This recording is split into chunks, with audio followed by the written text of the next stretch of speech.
정치권 관심 뉴스 경옥고 시간에 함께 풀어보시죠. 자, 오늘도 함께할 두 분 모시겠습니다. 정호김 전 의원님 나오셨습니다. 안녕하십니까? 네, 안녕하세요. 네, 신경민 전 의원님도 오늘 함께해 주셨습니다. 안녕하십니까? 네, 안녕하세요. 네, 두 분이 들어오시기 전에 이제 1시간 반 정도 된 것 같은데 반전 아닌 반전 결과를 받아들고 어떤 또 해석을 해주실지 궁금합니다. 오늘 더불어민주당이 22대 국회 당선인 총회를 열고 전반기 국회의장 후보를 선출했는데 결과는 5선의 우원식 의원이 선출이 됐습니다. 과반 득표라고 하는데 먼저 우리 정 의원님 어떻게 보셨습니까? 네, 이변이에요. 파란이고 아마 추미애 당선인의 충격이 엄청 클 것 같아요. 사실 이 질문지 받아보기 전에 예상 질문지 추미애 당선인이 의장 후보가 되는 걸 전제로 해서 그렇죠. 받았다가 질문지가 바뀔 정도로 지금 반전이 되지 않았습니까? 저는 이것을 이재명 대표의 전략이라고는 생각지 않아요. 예. 왜냐하면 오늘인가 그 우원식 후보가 뭐라 그러냐면 자기도 사퇴하라는 이야기를 들었다. 압력 비슷한 얘기를 들었다. 이렇게 얘기를 했고 이미 그 몇 사람의 후보들을 주저앉힌 상황 아닙니까? 그런 상황에서 물론 우원식 의원이 한마디는 했죠. 어차피 형님이 딱 적격이라고. 네. 그런데 이런 이변이 일어난 것을 봐서는 민주당 내의 그 의원들이 이게 비밀 투표잖아요. 예. 그러니까는 나름대로 문제의식을 갖고 있었고 또 추미애 당선인이 그만큼 지지를 확보하지 못했다라고 볼 수가 있는데 민주당으로서는 이 이변이 나쁘지 않을 거예요. 당으로선 나쁘지 않은 네. 결과다. 알겠습니다. 자, 그리고 신 의원님. 네, 주말까지는 뭐 어차피 추 의장이다라는 얘기가 여의도에 쫙 돌았고 실제로 그런 움직임이 있었죠.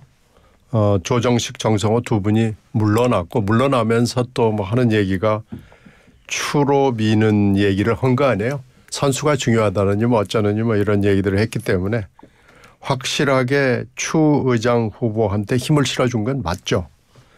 근데 여론이 너무 나빴습니다. 명심이 원내대표 지금 당직, 당 공천부터 시작이 된 게 당직에다가 원내대표까지 왔는데 국회의장까지 이렇게 한다는 것이 과연 이게 맞냐. 이제 명심은 또 개딸 핑계를 대잖아요. 그러니까 뭐 개딸의 생각들이 이렇게 명심을 통과해가지고 다 장악하는 것이 과연 맞느냐라는 비판이 당내외에 쏟아졌고요. 더 결정적인 건 추미애 이 당선인이 너무나 인기가 없습니다. 추미애 당선인은 100m 미인이에요. 밖에서는 뭐 굉장히 그러니까 당 바깥에 있는 일반 국민들이나 그냥 당을 잘 모르는 분들은 뭐 추미애 당선인에 대해서 굉장하게 좋게 보는 여론이 있습니다만 당내에서 같이 생활을 해본 사람들은 그렇지 않습니다. 예. 정반대의 의견입니다. 그래서 제가 100m 미인이라는 표현을 쓰는데 그 예를 제가 들어보면은요. 왜 그러냐라고 물어보면 제가 말씀을 드리기는 좀 어렵지만 예를 들어보겠습니다. 21년 대선 경선이 있었어요. 그런데 그때 대선 경선에 여러 의원들이 나왔습니다. 그때 이제 후보로 됐던 이재명 후보 쪽에는 굉장히 많은 의원들이 있었고 이낙연 후보 쪽에도 꽤 많은 의원들이 있었고 뭐 그랬죠. 정세균 후보 쪽에도 있었고요. 그런데 추미애 후보 쪽에는 전현직 의원들이 한 사람도 가지 않았습니다. 그 추미애 후보 쪽의 사무실은 전현직 의원들이 들리는 사람도 거의 없었다고 그래요.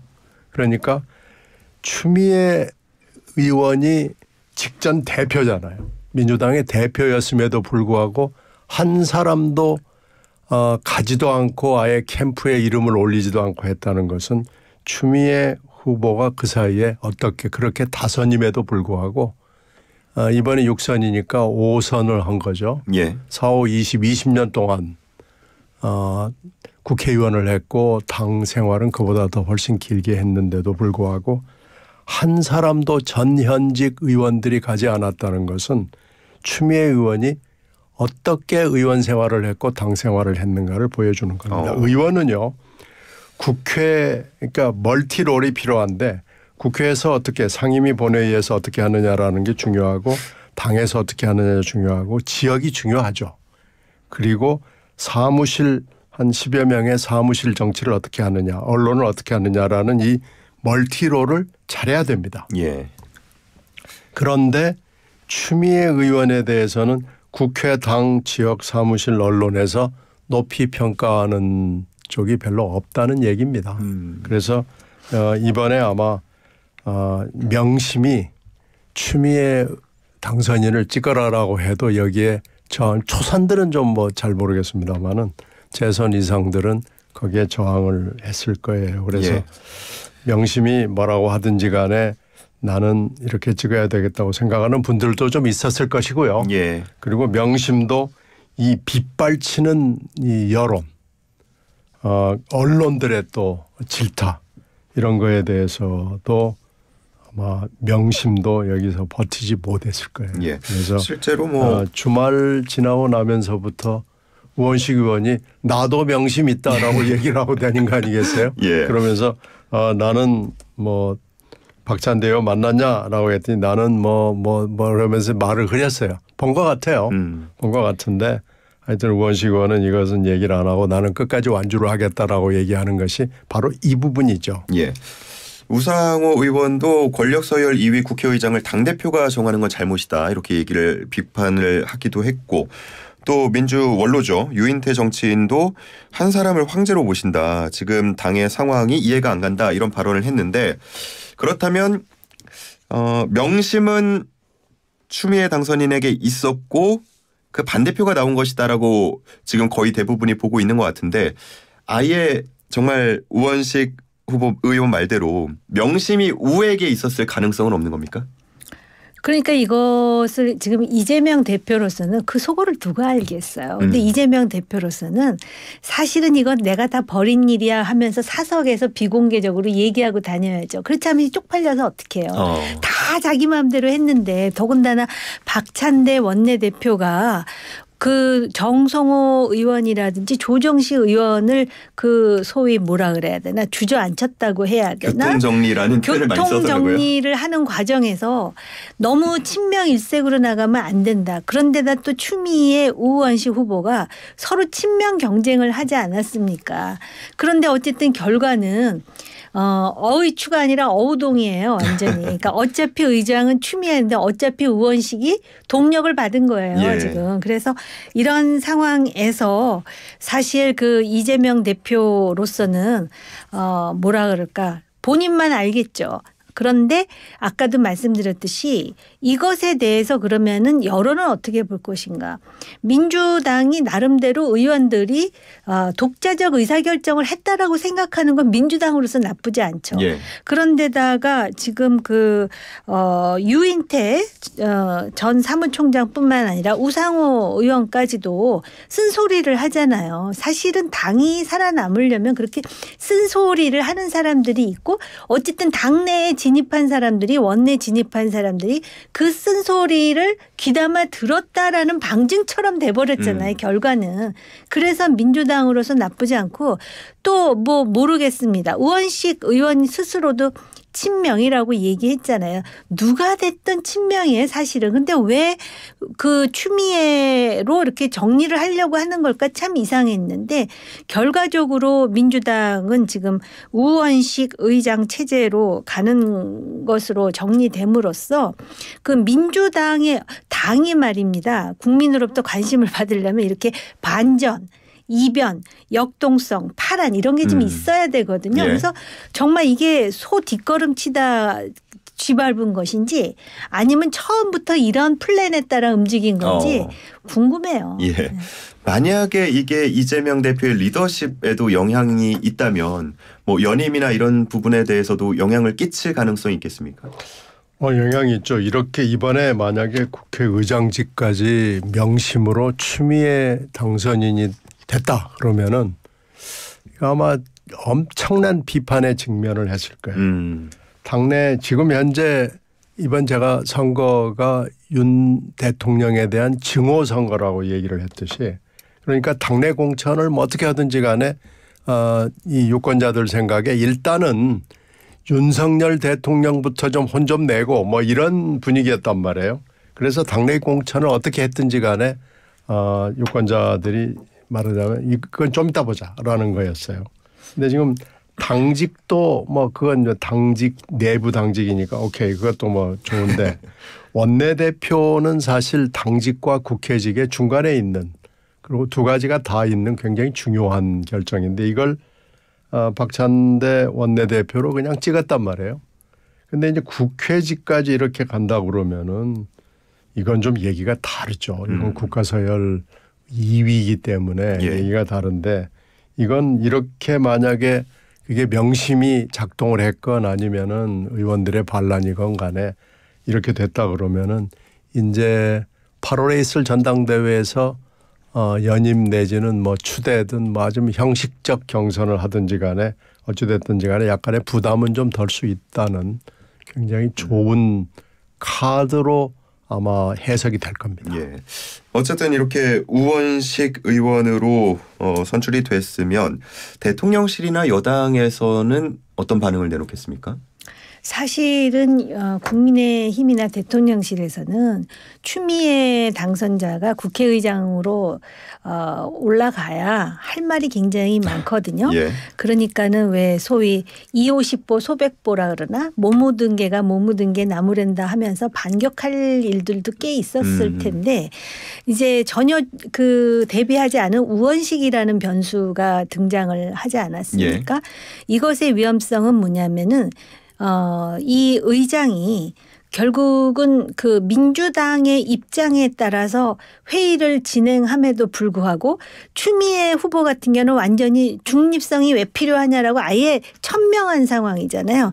근데 중립을 명분 삼아서 할 수 있는 행동의 그런 어떤 그 공간이 더 넓어질 수도 있다라는 것이죠. 그런 차원에서 국민의힘은 좀 더 그 경계해야 될 필요가 있고요. 이게 지금 왜 이런 반전이 일어났느냐. 아마 제가 볼 때 그 대표 연임하고는 조금 관련이 없는 게 대표를 뽑는 건 당원들이 뽑잖아요. 수많은 개딸들이 있고. 근데 이 경우는 지금 의원들이 뽑았지 그렇죠. 않습니까? 그리고 비밀 투표로 비공개로 했기 때문에 누가 우원식을 찍었는지 뭐 어떻게 색출을 하겠어요. 그렇기 때문에 이런 상황에 대해서 그렇게 뭐 당대표 연임과 관련해서 본인이 걱정은 안 하겠지만 이재명 대표가 정말로 추미애 후보를 염두에 두고 있다면은 그 성격상 지금 굉장히 부글부글하고 있을 수도 있겠다. 아니면 그 반대로 이게 다 본인의 전략이었을 수도 있잖아요. 2중 3중 플레이를 하면서 한쪽은 주저앉히고 표 하나 그 뭐랄까 변수 하나 남겨놓고 어차피 형이 딱이야 뭐 해가면서 했다는 거 아니에요. 그러니까 그 속은 모르겠으나 앞으로 그 국민의힘에서도 이러한 어떤 그 뭐라 그럴까 반전 내지는 뭐 뭔가 이렇게 대중들에게 어필할 수 있는 이변 같은 게 좀 필요하지 않을까. 정치에는 또 그런 게 필요해요. 인상을 주기 위해서. 그런 게 있을지 없을지는 2부 시간에 또 국민의힘 얘기하면서 한번 들어보도록 하고요. 자, 어쨌든 말씀을 해 주신 것처럼 중립적 의장은 없다고 했던 추미애 의장 후보 대신에 이제 우원식 의장이 될 가능성이 높아진 건데 그러면 이 우원식 의장은 어떤 좀 모습을 22대 국회에서 취하겠습니까? 우원식 의장은 이제 의장 후보죠. 의장 후보는 원래는 대표를 하고 싶어 했어요. 지금 계획에 없게 갑자기 의장에 출마를 해가지고 갑자기 또 된 거죠. 그러니까 지금 대표를 하고 싶었다는 꿈을 이제는 이루기가 이제 쉬워 보이진 않아요. 의장 하고 나서 대표 나간다는 건 그건 설레도 없는 일이고 맞지도 않는 일이기 때문에. 그래서 인생의 행로는 바뀌었지만요. 우원식 그 의원은 의원 생활을 관통해서 을지로위원회를 계속해서 했습니다. 그러니까 이제 약자들의 눈물을 닦아준다라는 걸 했기 때문에 아마 이 기조 위에서 의장이 그냥 중립만 지키고 있는 건 아니고 이런 과연 관련되는 사안이 터질 때 가령 법안이 있거나 국회가 이걸 가지고 다뤄야 되는 무슨 현안이 생겼을 때 가만히 있지 않을 거예요. 을지로 의장이 될 가능성이 굉장히 높습니다.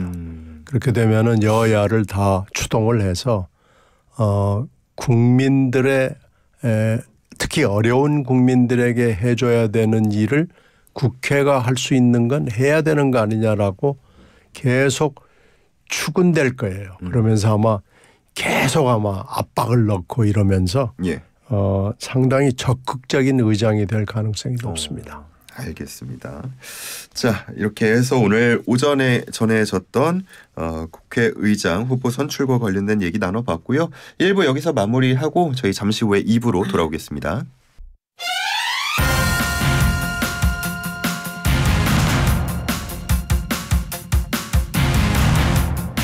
네, 이슈앤피플 2부 문 열었고요. 계속해서 뜨거운 정치권 이야기 두 분과 함께 풀어보겠습니다. 정호김, 신경민 전 의원님과 함께합니다.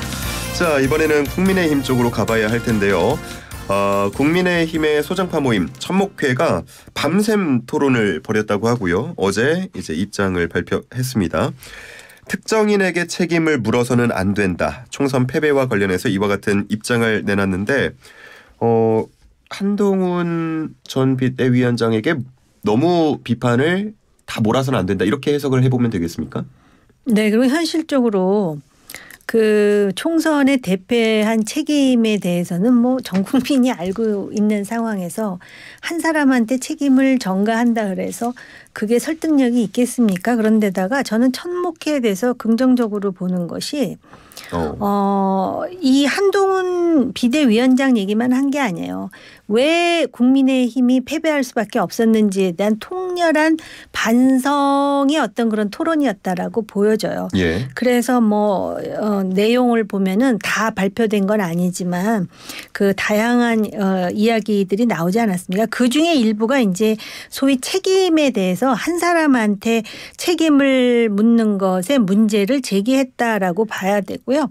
그동안에 특히 그 낙선되거나 낙천된 사람, 특히 수도권에서 정치를 하는 사람들, 특히 국민의힘으로서는 굉장히 열악한 환경이거든요. 예. 근데 목소리가 없었어요. 그런데 이제 목소리를 내는 하나의 그 시작이다라고 볼 때 한동훈 위원장에 대한 코멘트를 차치하고라도 예. 이거 자체를 제가 굉장히 인상적으로 보고 있습니다. 예. 뭐 여러 가지 얘기를 했습니다. 이태원 참사에서 비춰진 공간부재의 정치, 연판장 사태로 비춰진 분열의 정치, 강서 보궐선거로 비춰진 아집의 정치 등등 해가지고 여러 가지 요소를 좀 꼽았는데 이 부분을 좀 긍정적으로 그래도 평가를 하신다고 했던 거고요. 그리고 한동훈 비대위 사무총장 맡았던 장동혁 국민의힘 원내수석 대변인이 오늘 아침에 라디오 인터뷰했는데요. 총선 때는 다들 한동훈 위원장에게 한 번만 와달라 하더니 선거에서 지니까 이제 와서는 2조 심판론이 문제였다. 이렇게 떠넘기는 듯한 분위기를 비판했습니다. 이거는 어떻게 보십니까? 저는 개인적으로 2조 심판이 전략적으로 문제가 있다고 생각하는 사람이에요. 그런데 지금 그 총선 대패의 원인에 대해서 얘기한다 그러면서 서로 그 내부에서 지금 진영으로 갈려가지고 결국 이렇게 말하면서 저는 지금 누구 편에 섰습니다를 서로 보여주고 있는 거거든요. 이거는 바람직하지 못해요. 그러니까는 왜 이런 거 있잖아요. 조금 전에 우리가 왜 민주당의 국회의장 후보에 대해서 얘기했잖아요. 예. 전부 뭐 그 가죽을 벗기는 혁신운운하면서 전부 찐명만 들어갔는데 이 사람들이 국회의장 후보로서 전혀 예상치 못한 사람을 뽑는 것과 같은 그런 움직임이에요. 그러니까 장동혁 원내수석 대변인은 그 당시 사무총장이었기 때문에 뭐 이렇게 얘기할 수도 있는데 문제는 문제대로 지적하면서 그러나 이게 한 사람의 책임이냐 아마 책임에도 그 비중이 있을 거예요. 예. 제가 미국에서 말입니다. 아마 신 의원님도 잘 아실 텐데 미국의 역대 대통령 중에 누가 가장 훌륭하냐를 생각하는데 우리는 아마 나는 누구랑 같은 고향이니까 누구 이런 식으로 진영으로 나누어졌을지 모르겠어요. 근데 그 사람들은 몇 가지 평판의 기준을 정해가지고 이거 몇 점, 이거 몇 점, 이거 몇 점 해갖고 미국 역사상 가장 위대한 대통령은 에이브라함 링컨이다라고 결론을 내리더라고요. 예. 마찬가지로 패배했으면 뭐 문제점을 해서 이거 몇 점, 이거 몇 점에서 가장 책임이 있는 뭐 사람도 할 수 있어요. 왜냐하면 백서를 만드니까. 그런데 이런 식으로 그 2조 심판만 가지고 누가 문제다라고 말하는 거는 분명히 문제가 있지만 또 그것만 떼어내가지고 이렇게 진영 논리로 얘기하는 것도 바람직하지 못하다고 봅니다. 예. 홍준표 시장 잇따라서 SNS에 글을 올리고 있는데 일단 그대로 좀 인용을 해서 질문을 드리겠습니다. 네. 총선을 말아먹은 애한테 또 당 맡기나 라면서 어떻게 보면 저격을 했거든요. 홍 시장이 뭐 저런 얘기를 계속 시리즈로 하면서 뭐 인기를 유지하는지는 모르겠습니다만은 정치를 밀착해서 보는 사람들 입장에서는 홍 시장이 좀 과해요. 그리고 지금 현재 뭐 몇 가지 이유가 있겠죠. 근데 이제 사람들이 뭐 얘기하는 대권 후보, 잠재적 후보로서의 견제 뭐 이런 건 다들 아는 건데 저는 그것도 있지만 지금 대구 경북의 정서가 한동훈 전 비대위원장한테 꼭 우호적이지는 않은 것 같아요. 예. 그걸 지금 타고 하는 건데 왜 그러냐면 한동훈 위원장이 전에 검사를 할 때 박근혜 대통령을 수사 기소한 사람이죠. 그때 윤석열 대통령이 검사 시절에 함께했던 핵심적인 인물이거든요. 뭐 그런 걸 깔고 대구 사람들의 정서를 지금 실어서 하고 있지 않는가라는 의심이 가요. 예. 근데 뭐 그건 이제 본인이 절대 인정을 하지 않을 테니까 그건 잘 모르겠습니다만은 지금 하여튼 반 한동훈의 최전선에 서 있고 그게 윤 대통령과 회동 이후에 더 그게 심해졌어요. 그런 걸로 봐서는 윤 대통령의 마음도 실려 있다라고 이렇게 읽혀져요. 그러니까 타고 가면 그렇죠. 이제 윤홍이 현재 상황에서 이 한을 치는 데 있어서는 한 마음 한 뜻을 가지고 있다라고 생각이 되는데요. 예. 지금 금방 정 의원님께서 쭉 설명을 해 주셨는데 이번 선거 책임이요. 국민의힘의 선거 책임은 백서 만들 것도 없습니다. 그건 뭐 그냥 너무나 뻔해요. 그 선거에 뛰는 사람들 국힘당 후보들이 그건 이구동성으로 다 하는 건데 이종섭 호주 대사 임명 이후부터 급속하게 나빠졌고요. 그 전부터 여러 가지 쌓였던 수없이 많은 것들이 이종섭 호주 대사 임명으로 터져 나왔다고 봐야 되고 예. 이게 이제 비슷한 시기에 황상무 발언도 있었고 대파도 나왔고 뭐 이러면서 이번 그 백서를 그 뭐라고 만듭니까? 백서를 만들면서 괜히 지금 한동훈 죽이기에 앞장서고 있는데 이런 거 하지 말고요. 지금 한 달이 넘었잖아요. 총선 이후에. 지금 다른 거 해야 돼요. 예. 그러니까 안 하면 안 하는 대로 또 비판이 나올 테니까. 아니 그러니까 다른 걸 해야 돼요. 한동훈 죽이기, 한동훈 때려잡기만 이렇게 하고 있는 건요. 민주당도 이렇게 뭐 친명 일색으로 가는 게 문제인데 이렇게 아무것도 못하고 한동훈 죽이기나 하고 있는 국힘당도 한심하긴 마찬가지입니다. 예. 한동훈 전 위원장의 행보도 상당히 주목을 모으고 있습니다. 지난 12일이었는데 원희룡 전 장관을 만났다고 합니다. 뭐 원 전 장관이 먼저 만나자고 했다는 보도도 있는데 어떤 대화가 오갔겠습니까? 이거는 그냥 저 개인의 상상력으로 답변 드릴 수밖에 없는데요. 예. 아마 이제 서로 고생했다라고 얘기하면서 또 선거 때 있었던 몇 가지 일들에 대해서 얘기를 하면서 예. 원 장관이 먼저 만났다라고 하는 것으로 봐서는 한동훈 비대위원장이 당대표로 나갈 의지가 있는지 없는지를 탐색해 보지 않았을까. 탐색전이다. 저는 그렇게 생각해요. 왜냐하면 본인도 대권에 대한 야망이 있고 예. 당대표에 대한 야망도 있거든요.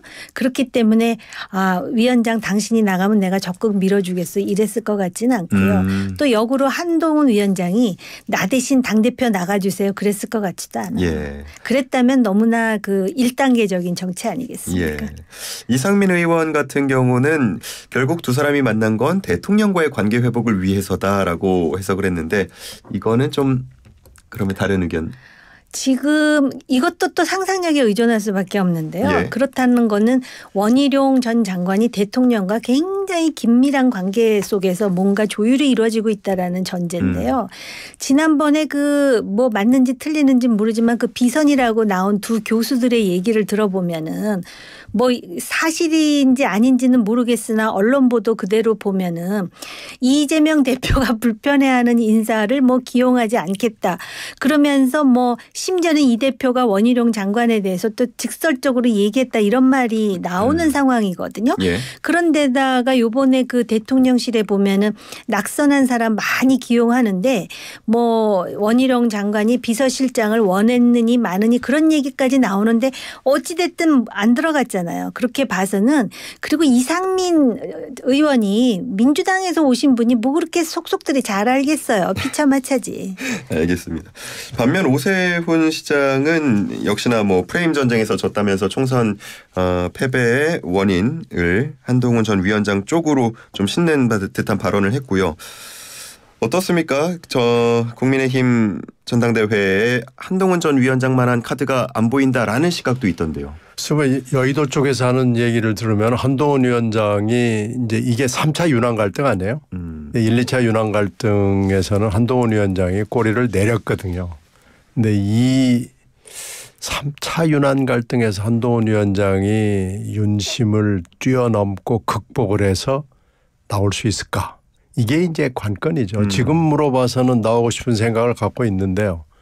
만약에 윤심이 또 뭐 체리 따봉 비슷한 것 같은 거 이렇게 할 수도 있잖아요. 예. 그러면은 또 한동훈 위원장이 꼬리를 내릴 수도 있고 이래서 그 사이 윤환 갈등의 행태가 이번 3차에서 되풀이되면 못 나오는 거고요. 근데 나온다 그러면은 당선 가능성을 여의도에서는 상당히 높게 봅니다. 그건 여야가 공이 마찬가지예요.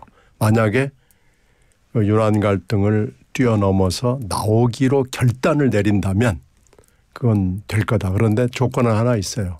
뭐 좀 비전 좀 가지고 공부 좀 해가지고 나와라. 예. 그런 겁니다. 지금 비대위원장 할 때 하는 거 보면은 이분이 공부가 안 돼 있어요. 그냥 스타일만 있어서 아이돌 내지는 연예인 같은 그런 행태를 보인 건 맞는데 정치 지도자 같은 모습은 전혀 보이지 않습니다.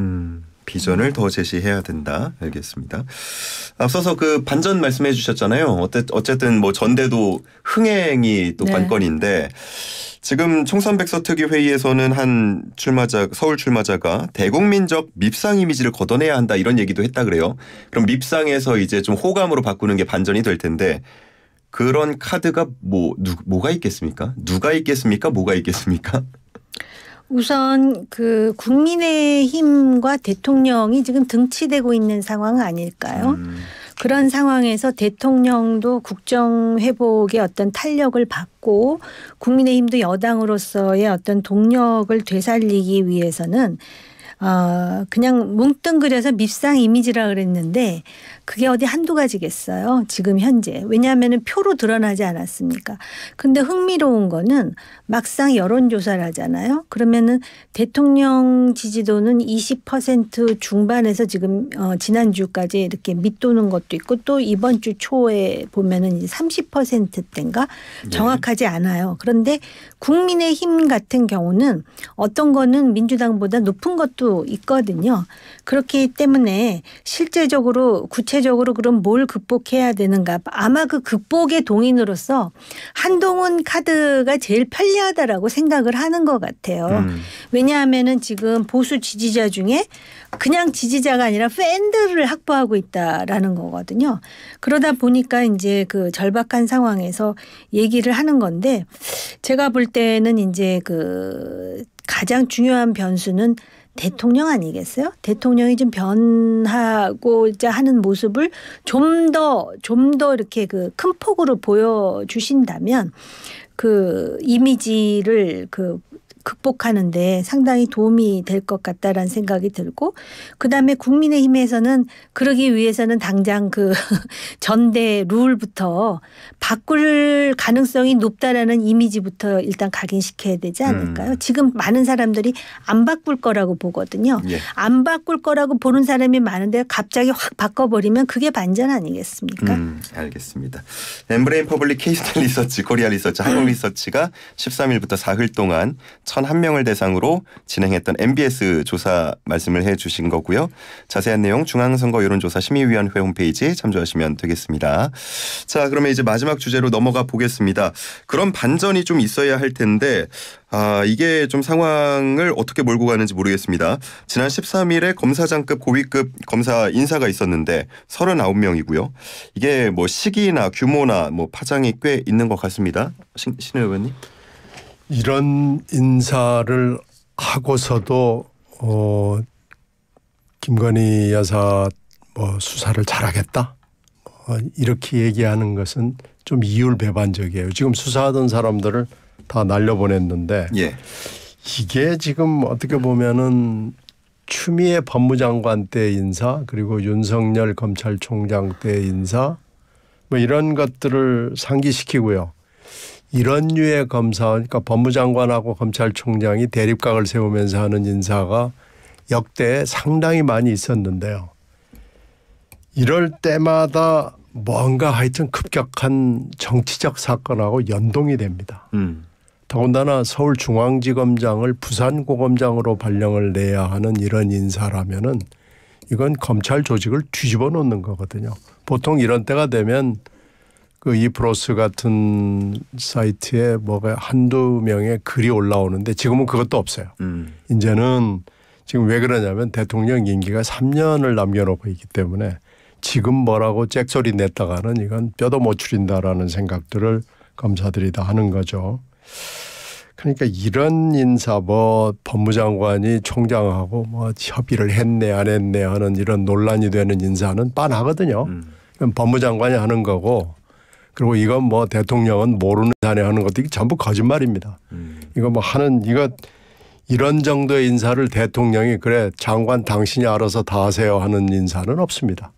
이건 분명히 지침이 있고 아예 구체적으로 이 사람은 물 먹여 뭐 해가지고 아예 자리까지 지정을 해주는 인사예요. 제가 검찰 출입을 오래 하면서 이런 인사 몇 번 봤습니다. 그런데 이렇게 되면은 반드시 검찰 내부는 조용할지 모르지만요. 검찰 외부 특히 일반 국민들한테서 굉장한 거부 반응이 있고요. 이거 반드시 후과가 따릅니다. 이거 이렇게 되면 특검으로 가지 않을 수가 없어요.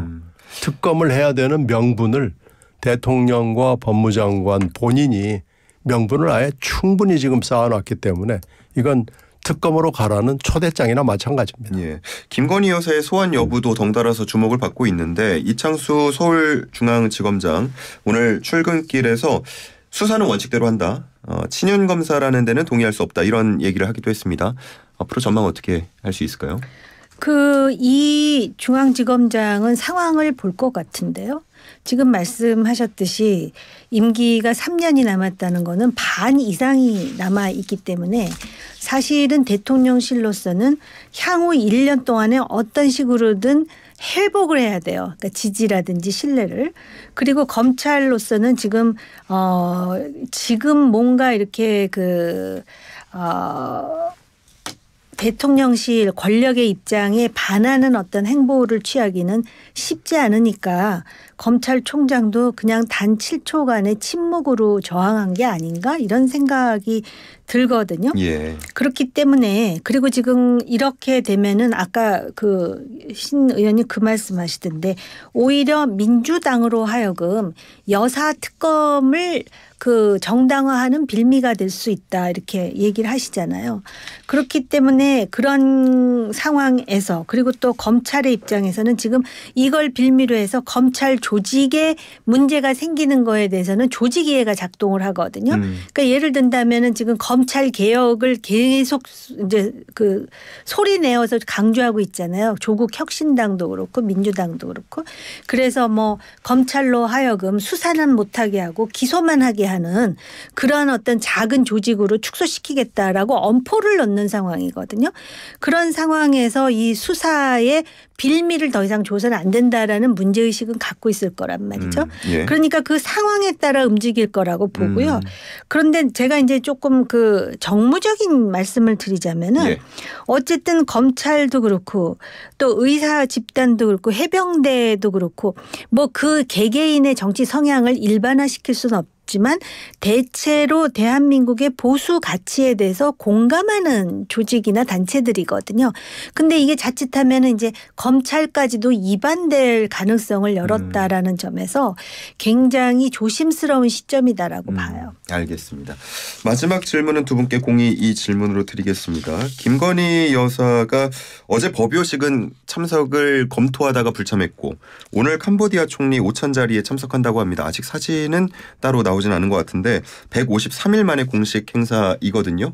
앞으로의 활동을 어떻게 좀 해야 된다고 보시는지요? 그래서 이제 슬슬 시동을 걸었다고 보는데 아마 굉장히 조심스러울 거고요. 어차피 지금 이창수 신임 서울중앙지검장의 최대 현안이 소환 조사를 하느냐 마느냐일 거예요. 근데 지금 여러 가지 지금 말은 뭐 근사하게들 하지만 지금 하는 의미는 뭐 전혀 그 말의 실제는 후속 인사를 보면은 뭐 분명히 나올 거고요. 그 후속 인사가 다음 주에 나오지 않겠어요? 검찰 인사가. 예. 그렇게 나오면은 소환 여부가 거기서 또 바로 거의 즉시 결정이 될 텐데 지금 이렇게 하는 게 보니까 소환 조사는 안 하겠다는 쪽으로 흘러가는 거 아닌가라는 생각이 들어요. 예. 근데 이렇게 되면은 이게 이제 국민 정서에 굉장히 여러 가지 좋지 않은 영향을 줄 거고 예. 이제 이렇게 되면 결국은 특검에는 답이 없다고 보입니다. 시간이 없어서 넘기겠습니다. 네, 이게 이제 그 여권 전체의 하나의 딜레마가 될 수밖에 없고요.